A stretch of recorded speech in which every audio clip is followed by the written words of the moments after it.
রাধে রাধে বন্ধুরা, সবাই কেমন আছো? আশা করি সকলেই ভালো আছো, সুস্থ আছো। আর হ্যাঁ, আমিও ভালো আছি। আর আমার দমদম মিত্র ব্লগ চ্যানেলে তোমাদের অনেক অনেক স্বাগত জানিয়ে আজকের ব্লগটা আমি এখান থেকে শুরু করলাম। বন্ধুরা, সকালে ঘুম থেকে উঠেই সোজা চলে এলাম ছাদে। আর এই যে জামা কাপড়গুলো নিয়ে যাচ্ছি এখন আমি ছাদে। তবে এগুলো কিন্তু আমি সকালে কাচিনি, এগুলো আমি রাত্রি মেশিনটা চালিয়ে রেখেছিলাম। তো ভাবলাম যে আগে মেলে আসি, যেহেতু সারা রাত মেশিনের মধ্যে ছিল, গন্ধ হয়ে যাবে।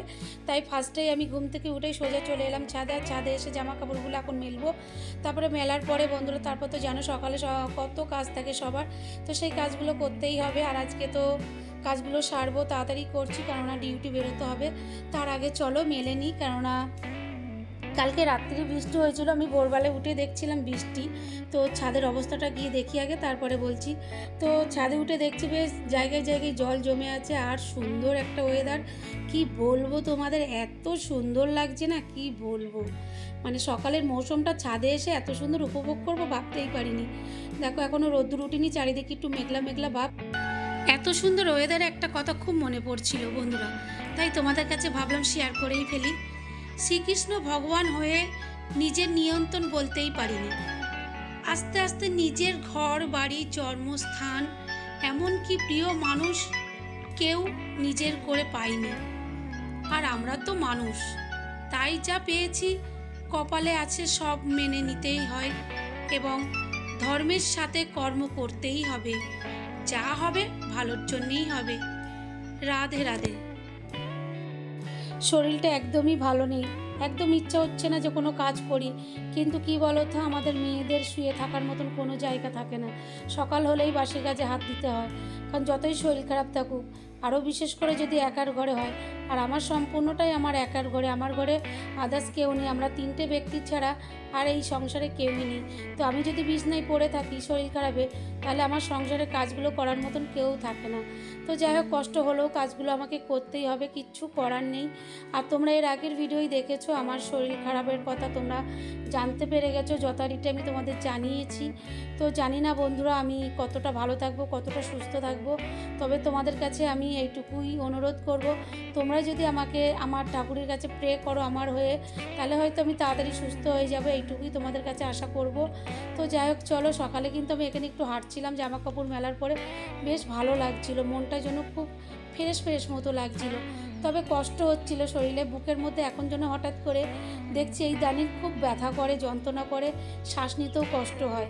তো কারণটা কি আমি বলতে পারবো না, বুঝতেও পারছি না কিসের জন্য আমার এত শরীরে প্রবলেম হচ্ছে। তো যাই হোক চলো, আমি একটু হেঁটে এবার যাব নিচের দিকে, কারণ নিচে বুঝতেই পারছো রান্না আছে। মামামের এখনও টিফিন বানানো হয়নি জানো তো, ওকে টিফিন বানিয়ে দিতে হবে। ও তো আজকে যাবে বলছি স্কুলে, তো ওকে আবার স্কুলের জন্য রেডি করে দিতে হবে। ওকে রেডি করে স্কুলে পাঠিয়ে তারপরে আমার আজকে একটু বেরোতে দেরি হয়ে যাবে, যেহেতু আমি ঘুম থেকে উঠতে আজকে অনেকটাই দেরি করেছি। তো আমাকেও বেরোতে ডিউটি দেরি হয়ে যাবে। তো চলো এবার নিচের দিকে যাওয়া যাক। আর এই যে এইদিকে দেখো বন্ধুরা, আমি রাত্রিবেলায় কাজু কিশমিশ ভিজিয়ে রেখেছিলাম, তো এটা খাবো। তার আগে কিন্তু আমার যে পর্বটা চলে আর কি প্রত্যেক দিন, এখন যেটাই আমার জীবনে ভয়ের কারণ ছিল, আমি ওষুধ খেতে ভীষণ ভয় পেতাম, সেটাই এখন আমার কপালে জুটে গেছে। মানে এটাই এখন আমার সঙ্গীর সাথী হয়েছে। তো চলো গ্যাসের ওষুধটা আমি এখন খেয়ে নেব, নিয়ে তারপরে কিন্তু ওই কাজু কিশমিশটা ভিজিয়ে রাখলাম যেটা তোমাদের দেখালাম, ওটা খাবো। তো ওইটা খাই আমি আজকে বলে না, আমার শরীর খারাপ আগের থেকেই খাচ্ছি। আর ওটা খেলে বেশ সকালবেলাটা বেশ ভালো লাগে আর কি।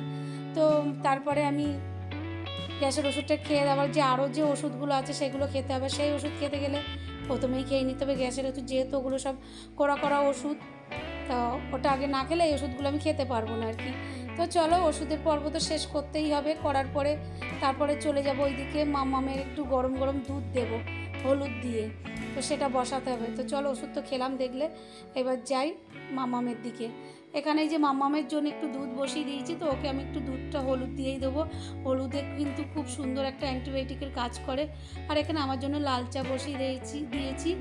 আর হলুদটা দিই কেন ওকে আমি বলি তোমাদের একটু। তো ওর তো থ্যালাসিমিয়া, যখন আমি ব্লাড দিয়ে নিয়ে আসি, তো কন্টিনিউ 15 দিন মতো আমি রোজ ওর হলুদ দিয়ে দুধ দিই। গরম গরম দুধ হলুদ দিয়ে দিলে কি হলো, খুব সুন্দর মানে ওই যে ব্লাডটা পরিষ্কার করে, ব্লাডটা কিন্তু তোমার তৈরি করার সাহায্য করে, অ্যান্টিবায়োটিকের কাজ করে।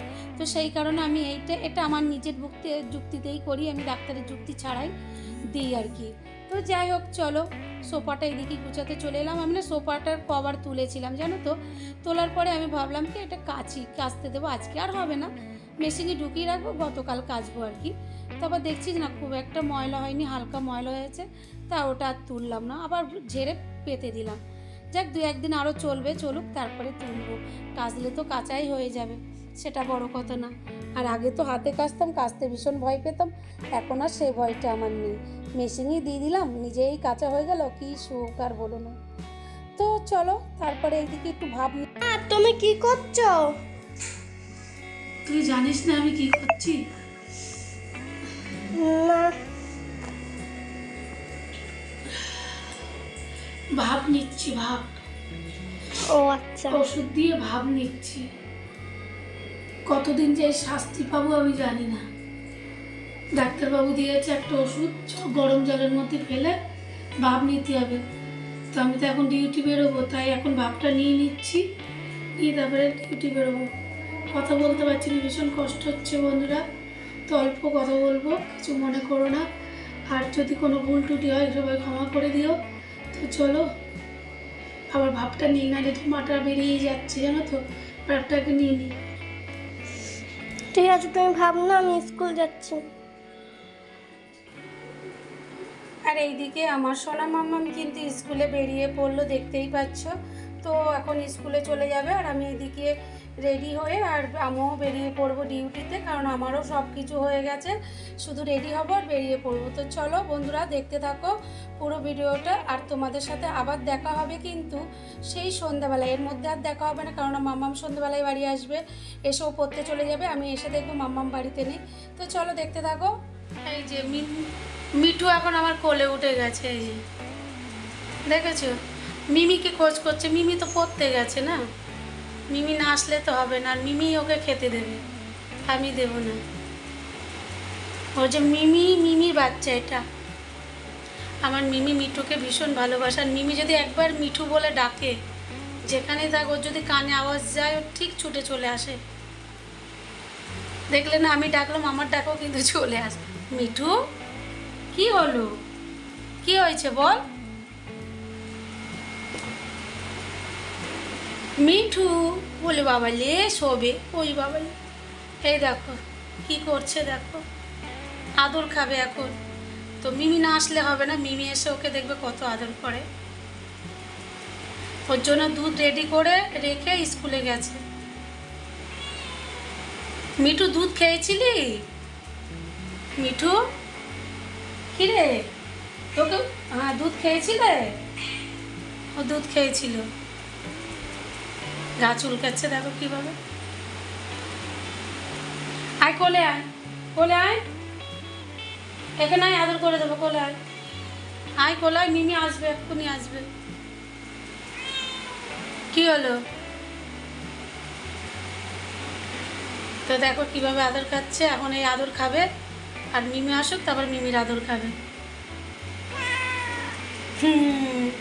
আসবে, এক্ষুনি আসবে মিমি। মিমি আয় তাড়াতাড়ি আয়, তোর মিঠু এসে গেছে। এই দেখ। তো চলো দেখো এখন মিমি আসুক, তারপরে আর এক পর্ব চলবে, কি করে শুধু দেখো তোমরা।